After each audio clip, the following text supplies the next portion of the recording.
292-1420 if anybody out there wants to join in on the conversations. All right, let's see. So who went first last time? Mr. Larry.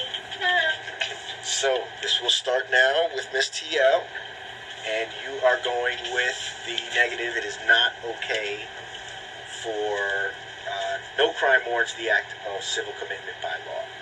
Is that right? I need you to know that civil commitment is unconstitutional for the reason is once a person is served their time is up. If you're going to give a person life, give them life. A person cannot be tried twice with the same crime, which means that a person can go to jail for a crime, get out of jail, and then have to be penalized again for that same crime. So civil commitment is unconstitutional for the very reason is that it puts too many things will slip through the cracks. That means that after a while they can put civil commitment on us as a people, and then we'll just have to, spend our whole lives in jail. And what about mistaken identity? What about people who really didn't do it when DNA tests, didn't come through? All right. I think she left some spare time on the table. All right, Mr. La Love and Siwe. You're on. I don't know who is it constitutional for, but all I know is that certain acts do serve the right for civil commitments.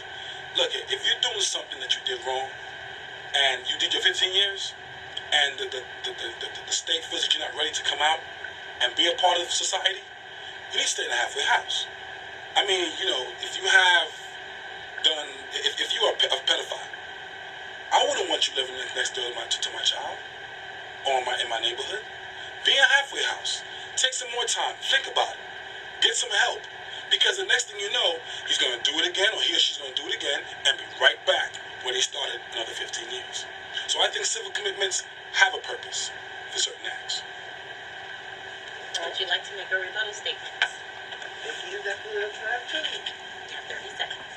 I agree with Mr. Larry Love that if you have problems coming out of prison, usually prisoners have problems coming out of prison because they've been in prison. So, they may need a little extra help. But overall, when is your time up? And what differentiates a pedophile from a black person who stopped just on a ticket and have to serve civil commitment? Where do we stop that line? Where do we draw the line? No time left. Well, I say this. You've been imprisoned in your mind before you was prisoned physically. If you are still prisoned in your mind and you get out after your 15 years, you will always be imprisoned in your mind, and you'll be doing the same thing over. You have criminals who are just pretty much that's their career criminals, and they get out and they go back in. They get out and they go back in. Look here, keep them in a halfway house.